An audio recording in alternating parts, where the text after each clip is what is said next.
Bonjour, aujourd'hui je vais vous présenter le HTC HD2. Donc on peut constater déjà un écran vraiment grand, mais je vais y revenir dessus après. On commence donc par un petit tour du produit. En bas, des touches de raccourci, entre autres décrocher, la touche Home permettant de revenir au premier onglet du touche Flow, la touche Windows permettant de lancer le menu démarrer, la touche Back pour revenir, et la touche raccrocher pour allumer, éteindre et mettre en veille l'appareil. En dessous, on peut voir donc une sortie 3.5 et la micro USB qui va devenir le standard, permettant de charger et de brancher l'appareil sur l'ordinateur. Sur le côté gauche, la touche volume, donc plus-moins, et de l'autre côté, il n'y a rien à part la petite encoche pour pouvoir enlever le capot arrière. Derrière, donc, on peut voir l'objectif 5 mégapixels plus son double flash LED, une première chez HTC. Le capot arrière, c'est du métal brossé, donc très bon au toucher. On revient donc à l'écran. Donc cet écran de 4,3 pouces est un écran capacitif. Première pour un Windows mobile qui d'ailleurs ne le gère pas en natif sous le 6.5. L'écran en lui-même, la taille est plutôt importante si on le compare au HD1. Donc on voit déjà, on gagne un peu en taille, ce qui est déjà vraiment pas mal. Comparé à un iPhone qui lui a un écran de 3,6 pouces, la taille là, on commence à le voir vraiment, la taille de l'écran est vraiment grande. Donc 3,6 pouces, 4,3. Donc le confort de l'écran peut constater qu'il est vraiment importante. Et si on part donc sur un écran de 3 pouces, comme il en existe encore, là on constate que donc l'écran du HD2 est vraiment immense. Donc cet écran lui-même est vraiment très bien. Donc il est même plus sensible que l'écran de l'iPhone. Un simple effleurement suffit pour pouvoir valider quelque chose. On peut constater donc sur le premier onglet une animation pour la météo, très jolie et toujours très fluide. Donc on commence, donc on peut avoir l'heure, ensuite la météo, le calendrier avec la date, trois icônes de lancement rapide, là on peut les choisir, et donc de ces 3 icônes on peut en avoir 9 directement sur le premier onglet. Toujours très fluide, rien à dire. Le deuxième onglet ici, qui sont les contacts. Donc d'abord les contacts en favoris, puis si on veut le répertoire. Toujours la surcouche de HTC, très jolie et facile d'utilisation.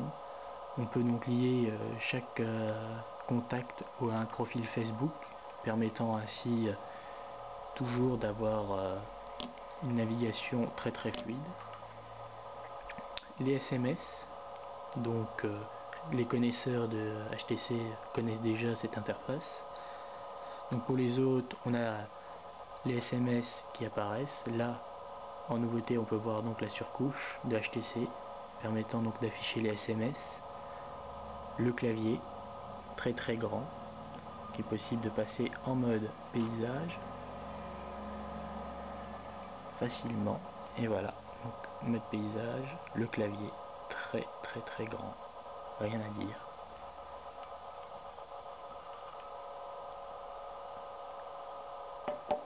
Donc après les SMS, nous avons les emails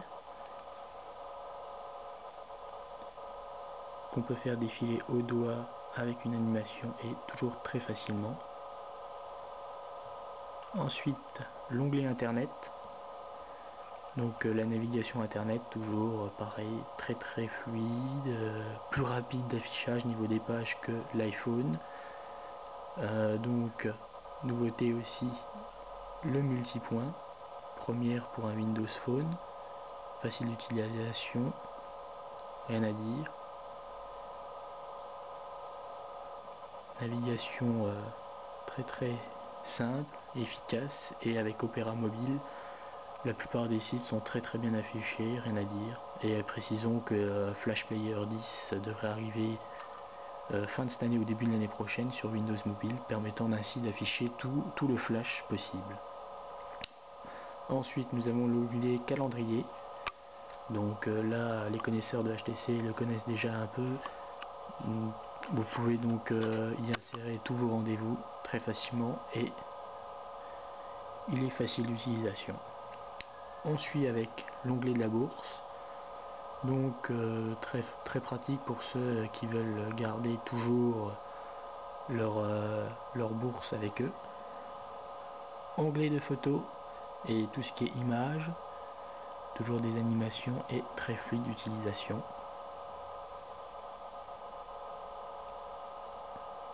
Là encore, le multipoint.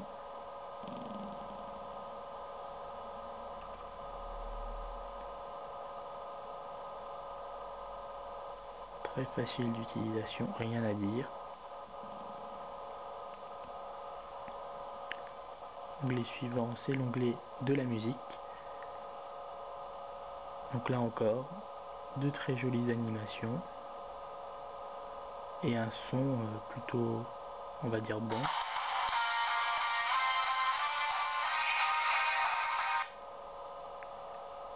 Et toujours très fluide et rapide.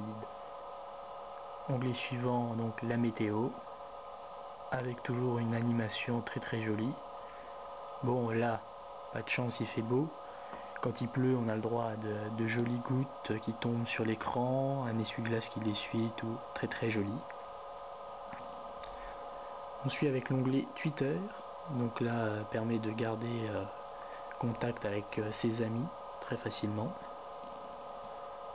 Ensuite l'onglet Thumbprint qui nous permet donc d'avoir des photos géolocalisées avec si on veut un petit texte pour nous expliquer donc ce que c'est, un petit rappel comme ça.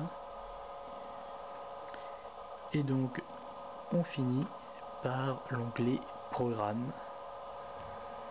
Donc là on peut faire tous nos réglages et en nouveauté c'est que HTC a fait même une surcouche pour donc les réglages Windows Mobile.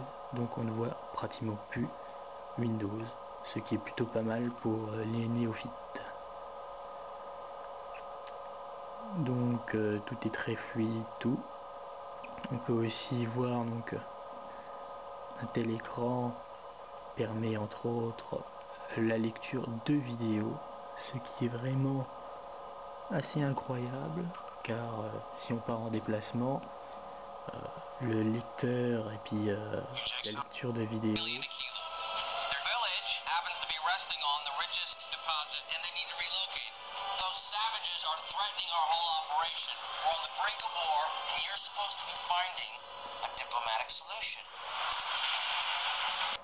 Donc, comme je le disais, donc la lecture de vidéos sur un tel écran est un vrai plaisir. C'est même incroyable, on peut facilement les lire, si on part en voyage, tout, ça remplace facilement un écran, un petit lecteur de DVD portable ou autre. Donc là, aucun problème, c'est très plaisant. En plus, nous pouvons préciser que, vu que c'est du Windows Mobile, on peut donc avoir des logiciels style Core Player qui permet donc de lire les DivX, donc n'importe quel format, donc AVI, tout ça, le lit directement en natif et tout ça en très fluide, aucun ralentissement, rien, c'est vraiment très pratique. Donc voici, on vient juste de faire donc le tour du produit. Donc là sur ce point HTC a fait un travail énorme et on peut vraiment dire que c'est vraiment le mobile de fin d'année. Ça va être très dur de pouvoir le concurrencer là, donc si vous voulez en changer et que vous êtes intéressé, n'hésitez pas à poser vos questions et vraiment très bon mobile. À bientôt.